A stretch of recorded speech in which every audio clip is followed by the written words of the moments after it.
انما وليكم الله ورسوله والذين آمنوا الذين يقيمون الصلاة ويؤتون الزكاة وهم راكعون. اعوذ باللہ من الشیطان الرجیم. بسم اللہ الرحمن الرحیم. الحمد للہ رب العالمین، والصلاة والسلام علی رسولہ الکریم وآلہ الطیبین الطاہرین المعصومین الذین اذھب اللہ عنہم الرجس وطہرہم تطہیرا. علی علیہ السلام اور یتیم پروری کے موضوع پر گفتگو ہو رہی ہے. آج اسی سلسلے کا تیسرا مرحلہ کہ ماہ رمضان اور علی علیہ السلام کی مناسبت ایک بہت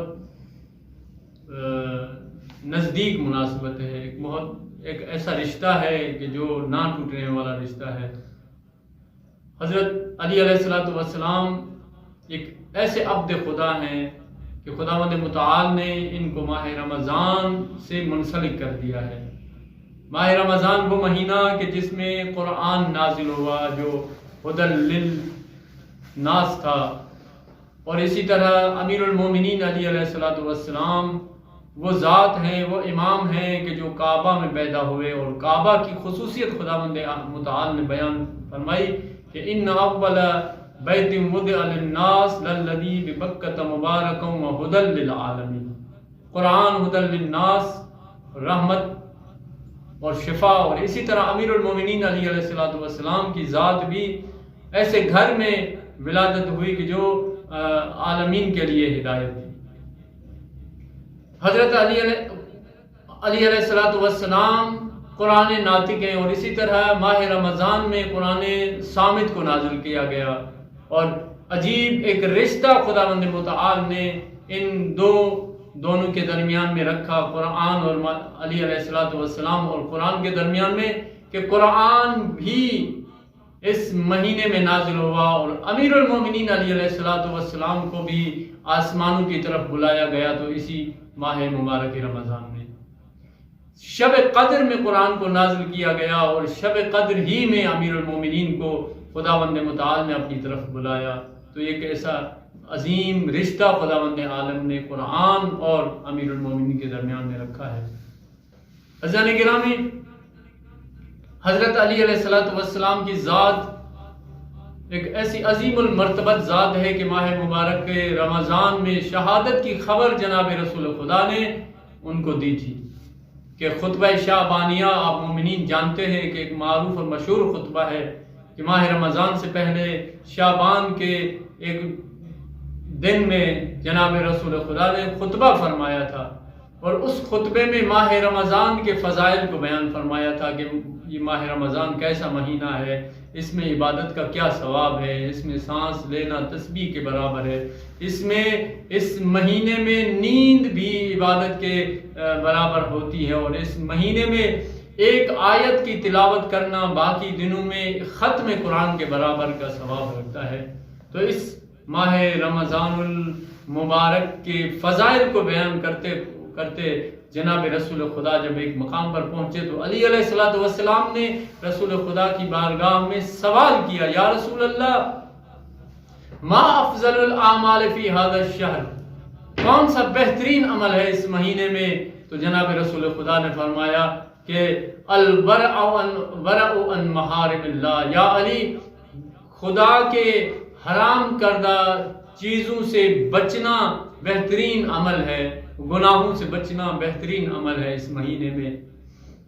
تو جب علی علیہ السلام کے اس سوال کو دیکھا اور جواب دینے کے بعد جناب رسول خدا کی آنکھوں سے آنسو ٹپک پڑے، رونا گریہ کرنا شروع کیا.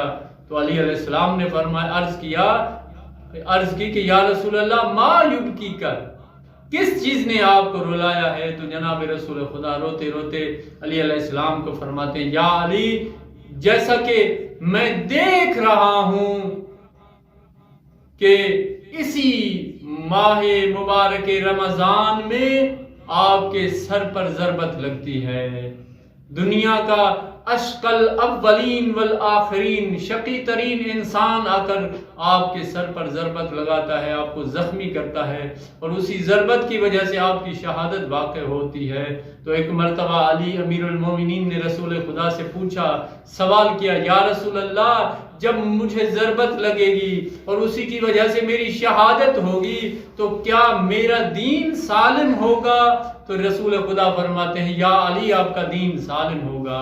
بس عزیزان گرامی، ماہ رمضان المبارک اتنا عظیم البلند مرتبہ مہینہ جس میں امیر المومنین کو اپنی شہادت کی خبر ملتی ہے، تو علی کے لیے اس سے بڑا خوشی کا مقام نہیں ہوگا کہ علی کو ایک ایسے پاکیزہ مہینے میں جس میں قرآن نازل ہوا ہو، جس کی عبادتوں کا مقام بہت بلند ہو، اس مہینے میں خدا کی طرف بلایا جائے۔ تو مولا علی علیہ السلام بھی پوری زندگی انتظار کرتے رہے کہ مجھے یہ شرف نصیب ہوگا۔ تو عزیزان گرامی، مولا علی علیہ السلام وہ وقت آ گیا، وہ انتظار کی گھڑیاں تمام ہو گئیں۔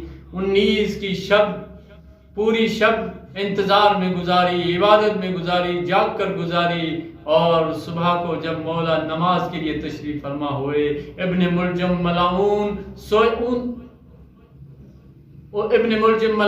سویا ہوا تھا اور الٹا سویا ہوا تھا۔ مولا نے اسے جگایا اور کہا کہ اس طرح کا سونا شیطان کا سونا ہے، اٹھو جاگو، اپنے ہدف کو حاصل کرنے کے لیے اٹھو۔ تو مولا امیر المومنین نے سب نمازیوں کو جگایا، نماز کی امامت فرمائی صبح کے نماز میں، اور نماز کی حالت میں وہ ملعون آیا، مولا امیر المومنین کے سر پر ضربت لگائی، اس ضربت کی وجہ سے مولا زخمی ہوئے۔ جبریل نے آواز دی، خدا کی قسم آج ہدایت کے ستون ٹوٹ گئے۔ بس عزیزان گرامی، عزاداران امام مظلوم مولا علی علیہ السلام کو لے کر اپنے گھر تشریف لائے۔ امام حسن مجتبی علیہ السلام نے نماز پڑھائی۔ جو لوگ کہتے ہیں کہ ہم نماز کیوں پڑھیں، جیسا کہ مسجد میں ہمارے مولا کی شہادت ہوئی ہے، اگر ان کی بات یہ صحیح ہو تو پھر کیوں مولا امام حسن علیہ السلام نے اسی مسجد میں نماز پڑھائی، اس کو ادامہ دیا، کیوں باقی ائمہ علیہ السلام نے نماز پڑھائی؟ تو یہ عقیدہ باطل عقیدہ ہے کہ کہا جاتا ہے کہ ہمارے مولا مسجد میں شہید ہوئے، ہمارے مولا حسین سجدے کی حالت میں شہید ہوئے، تو ہم سجدہ کیسے کریں؟ بس عزیزان گرامی، مولا علی علیہ السلام کی شہادت ہوئی۔ مولا علی علیہ السلام کی وصیتیں تھی کہ یتیموں کے ساتھ اچھا سلوک کرنا۔ کاش مولا کی وصیتیں یہ امت والے سمجھ لیتے اور اس پر عمل کرتے، لیکن جیسے ہی مولا کی شہادت ہوتی ہے تو ایک چھوڑ کر دوسرے مولا کے یتیموں کے ساتھ دشمنوں نے، اسلام کے دشمنوں نے ظلم کرنا شروع کر دیا۔ امام حسن علیہ السلام کی مظلومانہ شہادت کس طرح ہوئی، اور اس کے بعد مولا کے جنازے پر تیر برسے، اور اسی طرح عزاداران گرامی مولا حسین علیہ السلام کا جنازہ تیروں پر، بس یہاں تک بات ختم ہو جاتی تو ہم اتنا گریہ وزاری نہ کرتے۔ مولا علی علیہ السلام کے تمام یتیموں کے ساتھ امت کا سلوک کیا تھا، بھائیوں کو اس طرح شہید کیا گیا، اور بہنوں کو اس طرح بازاروں میں رسن بستہ بہنوں بیٹیوں کو رلایا گیا، پھرایا گیا۔ اور اسی طرح کہ جب بی بی ام کلثوم واپس کربلا سے شام سے مدینے پہنچی ہیں تو ایک مرتبہ آواز دی، اے ہمارے نانا کے مدینہ، لا تقبلینا، ہمیں قبول نہ کرنا، ہم تیرے رہنے کے لائق نہیں ہیں۔ الا لعنت اللہ علی القوم الظالمین، سیعلم الذین ظلموا ای منقلب ینقلبون۔